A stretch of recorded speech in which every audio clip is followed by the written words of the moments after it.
Olá, meu amigo e minha amiga. Sejam bem-vindos ao nosso Portal do José.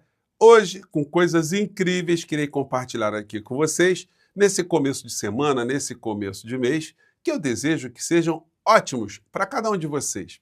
No entanto, para muitas pessoas aqui no nosso país, esse mês promete emoções nada agradáveis, como eu tenho sempre sublinhado aqui.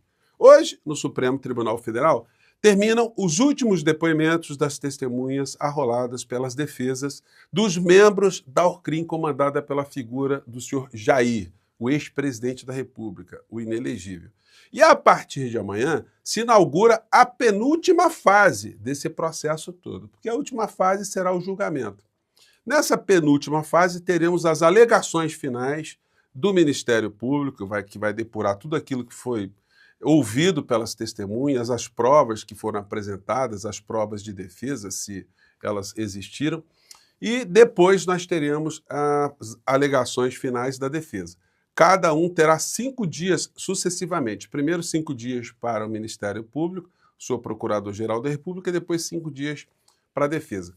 Daí, o ministro Alexandre de Moraes, que é o relator desse processo, ele fará uma depuração e marcará a data do julgamento, do início dos julgamentos. Aí, gente, as emoções serão muito interessantes aqui no nosso país e eu garanto que para essa gente da extrema-direita, as emoções não serão nada agradáveis. Bom, vou conversar com vocês sobre o que está acontecendo, sobre mais uma arapuca montada pelos extremistas bolsonaristas fora do nosso país para pegar alguns incautos que estão querendo se mudar para os Estados Unidos nesses tempos. Mas existem alguns requisitos, né, que podem impedir que essa arapuca seja armada e pegue alguns brasileirinhos de direita, né, ou de extrema direita. Bom, antes de entrarmos nos temas, quero convidar você que está chegando nesse instante ao nosso portal. Em primeiro lugar, se inscreva aqui conosco e conheça também os nossos outros vídeos. Se você gostar, compartilhe e recomende. Nunca se esqueça do seu joinha, seu comentário. Se puder, se inscreva também no nosso clube de membros, que está crescendo a cada dia. Você que é muito bem-vindo e muito bem-vindo. A gente começando aqui com uma realidade muito importante, né?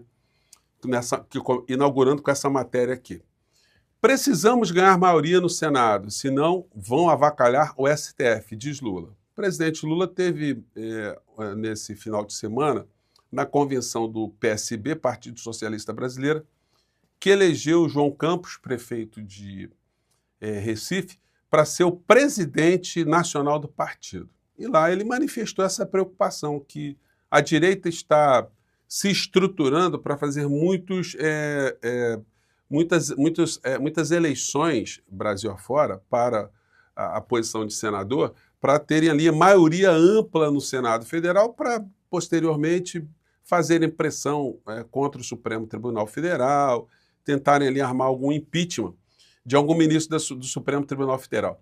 Bom, essa é a intenção da extrema-direita, mas tem um complicador jurídico aí, tá, gente? Porque mesmo o impeachment de um ministro do Supremo Tribunal Federal precisa atender o regramento jurídico legal. Então não é tão fácil assim, vamos empichar um ministro e ele vai sair. Não, o próprio Supremo Tribunal Federal analisará se num eventual impeachment de um ministro, se aquilo foi legal ou não, se aquilo obedeceu aos princípios da Constituição Federal, isso foi uma coisa pessoal. Se foi coisa pessoal, vai ferir o princípio da impessoalidade, né? Então não vai rolar. Mas, de qualquer maneira, é fundamental que as forças progressistas façam do Senado um ambiente de contenção também de muitas loucuras que o Congresso Nacional, que sempre foi um Congresso Nacional conservador, não é de agora, quando a gente fala assim, o Lula não tem apoio desse Congresso, mas quando é que um presidente teve um Congresso amplamente de esquerda, um Congresso progressista, um Congresso reformista? Nós nunca tivemos esse tipo de desenho aqui no nosso país. Por isso nós tivemos muitas crises institucionais também. Mas se o presidente ele está com essa percepção, isso é muito importante, porque isso vai obrigar o presidente da República a vir para os debates, porque senadores progressistas, eles não brotarão de Marte, eles não virão em uma nave espacial, eles terão que surgir aqui dos quadros políticos aqui. E esses quadros políticos precisam ser enfatizados, e precisam ser enfatizados junto com realizações, com entregas que esse governo precisa fazer ou precisa demonstrar para a sociedade brasileira. Não é por outra razão que o presidente da República, hoje de manhã cedo, a primeira agenda dele é com o ministro da Secretaria de Comunicação Social, Sidônio Palmeira, e secretário de imprensa da Secretaria de Comunicação Social, o senhor Laércio Portela. Bom, esperamos que o ministro da SECOM, o Sidônio Palmeira, ele consiga convencer finalmente o presidente Lula a estar presente nas redes sociais, a fazer lives, a pautar a imprensa, a vir para o embate político, para a disputa política. Porque senão nós vamos passar o que nós passamos em 2024. Ou será que todo mundo esqueceu? Que em 2024 a extrema-direita e a direita foram amplamente vitoriosos no processo eleitoral para eleger prefeitos e vereadores no Brasil inteiro. Que o Brasil ficou mais, do ponto de vista ideológico, ficou mais conservador, ficou mais à direita. Isso por conta dessa disputa do espaço político que não foi feita pelo presidente da República ou foi de uma maneira muito paralela, né, ao que está acontecendo aqui no Brasil. E a gente tem que alertar isso, gente, porque, olha, senão o presidente depois vai acordar, puxa vida, na eleição, olha o que aconteceu, tivemos aqui um Senado e um Congresso ainda mais conservador, sobretudo com essas emendas todas, né? Bom, em relação às filas, Lindbergh irá depor à Polícia Federal em inquérito contra Eduardo Bolsonaro. Líder do PT na Câmara, Lindbergh Farias, irá depor às 15 horas na sede da Polícia Federal nesta segunda-feira. A investigação apura coação e ataques ao judiciário brasileiro feitos por Eduardo nos Estados Unidos. Então tá lá, o Lindbergh vai levar um dossiê gigantesco para lá, com tudo aquilo que nós vimos. Não adianta o Dudu Bananinha tentar apagar, porque não vai acontecer absolutamente nada. E para essa gente toda, só restará mesmo, os que não forem para as cadeias, uma grande clínica psiquiátrica, porque eles vão ficar ali sem entender nada. Eles estão ali há anos atacando o ministro Alexandre de Moraes, Supremo Tribunal Federal, e no final da história vão ver os seus principais quadros da Orcrim de Bolsonaro na cadeia, com ele chefiando a fila rumo à papuda, né? Eu já conversei com vocês sobre essa carta, hoje eu consegui aqui uma cópia integral da carta aqui, finalmente, né? A carta que teria sido enviada por Trump. A direita fala assim, Trump enviou a carta para Alexandre de Moraes. Olha só, gente, Trump não está nem sabendo disso. Que houve uma carta que foi mandada aqui para o judiciário brasileiro para dar sugestões, para conversar com o ministro Alexandre de Moraes. O tratamento aqui foi muito cordial, inclusive. Uma carta assinada por uma assessora do assessor, né? Vamos dizer assim, do ministro lá do Marco Rubio. E, enfim, e não vai redundar em absolutamente nada, só redunda mesmo para acelerar a maluquice dessa gente toda. Bom, enquanto isso, em outro canto aqui do nosso planeta, aqui pertinho do Brasil, no México, podemos dizer que é perto, né, se a gente comparar com a China, ontem teve um fato muito interessante, um processo de aprofundamento da democracia no México, porque possibilitou a participação popular na escolha dos magistrados, inclusive, da mais alta corte, que é o Supremo Tribunal Federal Mexicano. No entanto, lá eles têm também redes de extrema-direita, viu, gente? Os grandes veículos de comunicação atuam contra o governo mexicano, contra a presidenta Cláudia Sheinbaum. E eles publicaram isso aqui, ó, contra eleições diretas no judiciário mexicano, que vocês podem não acreditar, mas é muito pior do que o judiciário brasileiro, que tem uma série de discrepâncias. Ainda bem que nós tivemos pelo menos o Supremo Tribunal Federal funcionando como uma grande barreira ao golpismo dessa gente, mas também temos muitas distorções no judiciário brasileiro que precisariam ser analisadas também. Mas a gente tem outros problemas agora e não estão permitindo, né? No México eles avançaram bastante, eles agora estão fazendo uma reformulação no aparelho de justiça do México, sempre foi muito elitizado, como qualquer aparelho de justiça no mundo inteiro, né? E aí fizeram esse tipo de propaganda aqui, eu acho que dá para compreender bastante. Vamos lá. Esta farsa.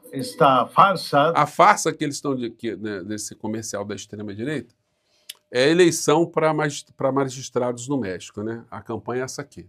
De la votación judicial nos pone a nivel de países como Cuba, como Nicaragua, como Venezuela.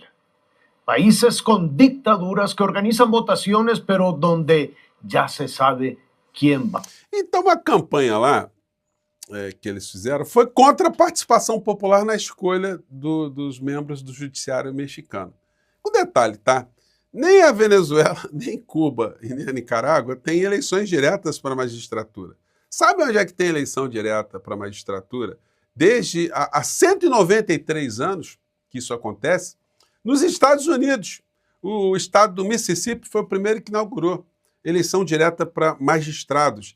E depois foi seguido pelo estado de Nova York, e hoje, dos 51 estados nos Estados Unidos, 49 têm eleições para o judiciário, sendo que a maior parte tem eleições também diretas para a escolha dos superiores tribunais, o que equivale ao Supremo Tribunal Federal de cada estado nos Estados Unidos.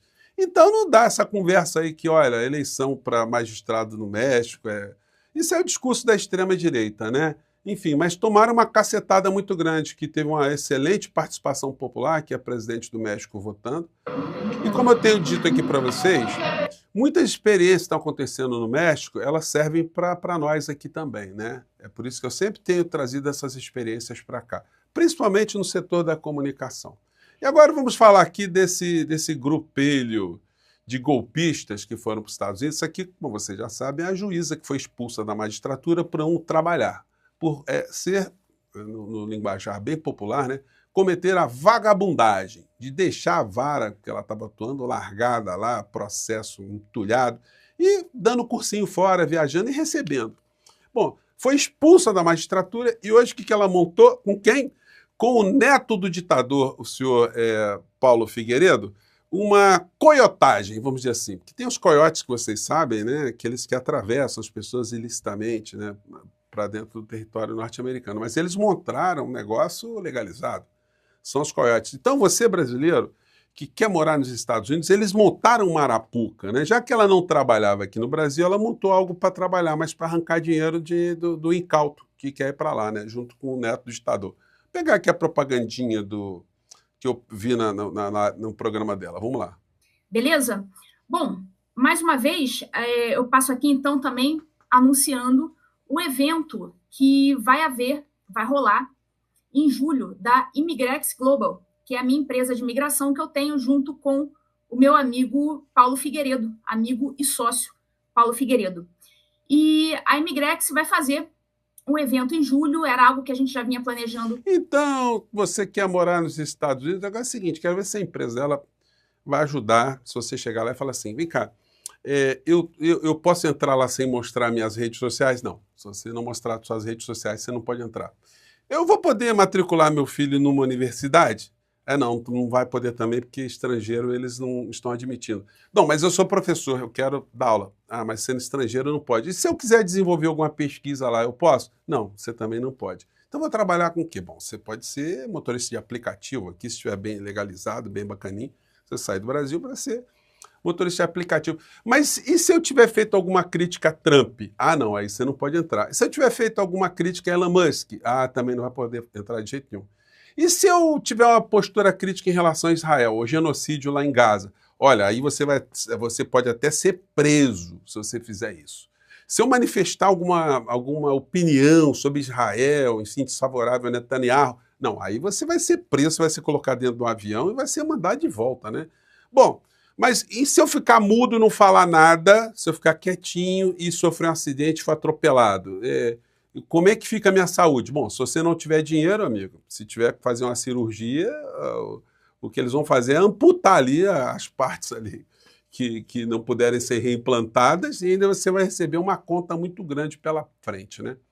Então, gente, são essas as questões aí que essa gente do mundo cão ainda está fazendo para pegar pessoas que acreditam que aquilo que está acontecendo nos Estados Unidos é o modelo para ser implementado aqui no nosso país. Bom, quem quiser ir para lá, que tente aí com essa turma aí, com esse currículo de terem tentado destruir a nossa democracia, mas que estão achando aquilo que está acontecendo nos Estados Unidos da América a coisa mais liberal, mais livre, mais democrática, mais transparente, né, mais humana de todos os tempos. Bom, eu fico por aqui. Mande seu comentário, o que você acha dessa história, tá legal? Um grande abraço, até o nosso próximo encontro. Tchau!